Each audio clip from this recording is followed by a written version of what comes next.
Alright, our task is to help Jessica, an armless pilot, and she wants us to redesign the fuel selector valve for her RV-10. It is our job to make a manual mode and an automatic mode for her to easily control it.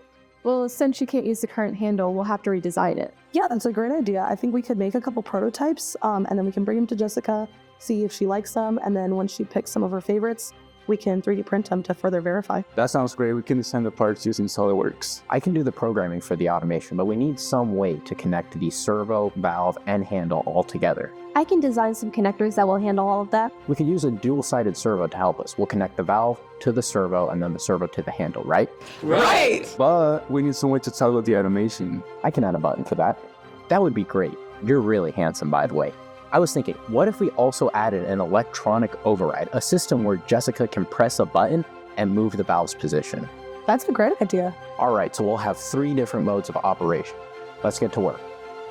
As previously stated, Jessica cannot use her current fuel selector valve in the RV-10 aircraft because the handle is too wide and the off position requires a great force up and a 225-degree rotation to utilize that position. The current valve has 3 positions, one to pull fuel from the left tank position, one to pull fuel from the right tank position, and one to turn off fuel flow. Through the use of multidisciplinary development and integration, we have created a system known as the automatic fuel selector valve system, and this allows Jessica to use the fuel selector handle to change the valve's position as well as automates the fuel pulling process. With any system development, the first step is to identify the problem at hand and build requirements based on the sponsor's needs. For requirements, the system shall incorporate a redesigned fuel selector handle that can be operated by both an armless pilot and a non-disabled co-pilot without the use of electronics. In addition, the system shall include an automatic function that switches the valve between the left and right fuel tank position every 30 minutes.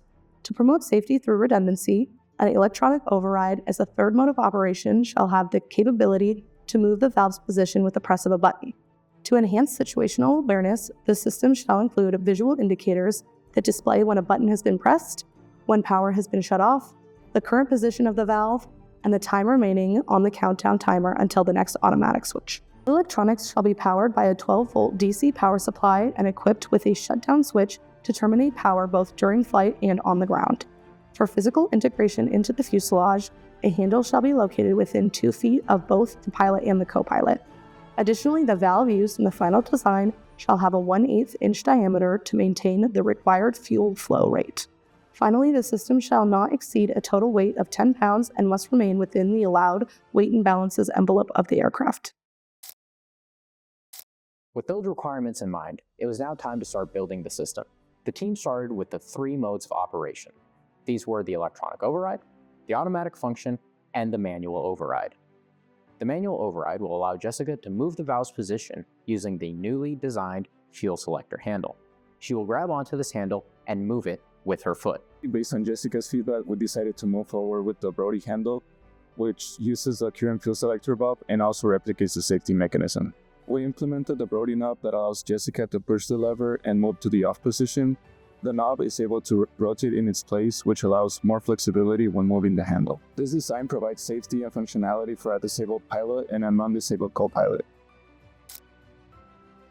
The electronic override is an electrical subsystem that consists of 2 buttons, left and right. When a button is pressed, the valve will move to the corresponding position. In addition, the automation function was created. This function will move the valve between the left and right position every 30 minutes. There are 2 noteworthy safety features. The first is that automation starts off. This prevents the fuel valve from moving during takeoff, which can be a massive safety issue. The second is that all buttons must be pressed and held for 1 second. This prevents a mistaken button press from causing an activation.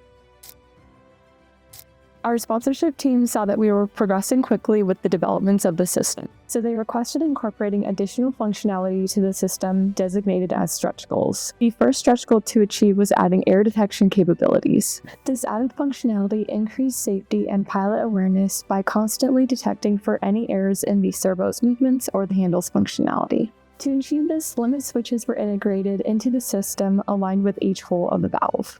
and the servo valve connector was modified to include an arm that activates limit switches as the servo moves. This allows the servo and valve's position to always be known and thus detect if there's any improper movement in any situation. The second stretch goal includes a test function that allows the pilot to ensure that the handle and valve's position were accurate before takeoff. Unique error codes were added for different error scenarios and then saved into a non-volatile memory. This ensures the error codes can be read even after the RB10 is shut off. After implementing the error detection system, we had need for weight to ensure that the limit switches would be in line with the valve. In order to do this, we had created the limit switch housing, which holds the limit switches, the valve, and the servo all in one housing. We also had to modify the valve servo connector to add an arm that triggers those limit switches. An application was then created for our system to allow a non-technical user to interact with it. An error code page was added so that one can read and clear the current error codes found. A settings and calibration page was created as well. In this page, a user can calibrate the system so that way the exact left and right angles can be found. The user can also manually change the left and right angles. They will also be able to change the automation.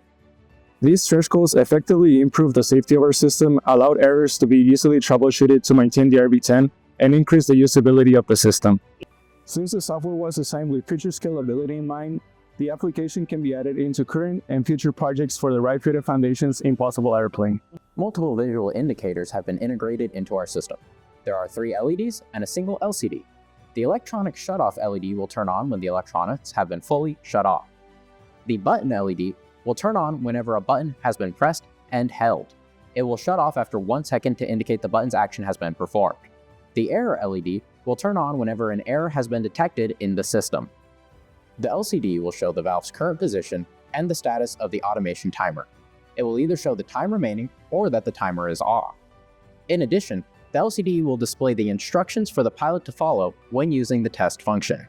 The final automated fuel selector system was then assembled and implemented into Jessica's simulation fuselage. To facilitate this integration, a custom panel was machined in order to house key interface components such as the buttons, the LED, the LCD, and the fuel selector handle. The panel, with all essential elements visible to the pilot and co-pilot, was securely mounted to the horizontal center console, while the rest of the components were housed within the console's interior. To verify the system, a system-level acceptance test was then conducted to verify the remaining system requirements related to the system's integration into the fuselage. This included the system not exceeding the allowed weight and balance envelope of the aircraft, determined by the system's final weight and placement in the RB10. The final system weighed in at less than 5 pounds and was installed along the center axis of the aircraft, thus having no impact on the aircraft's center of gravity.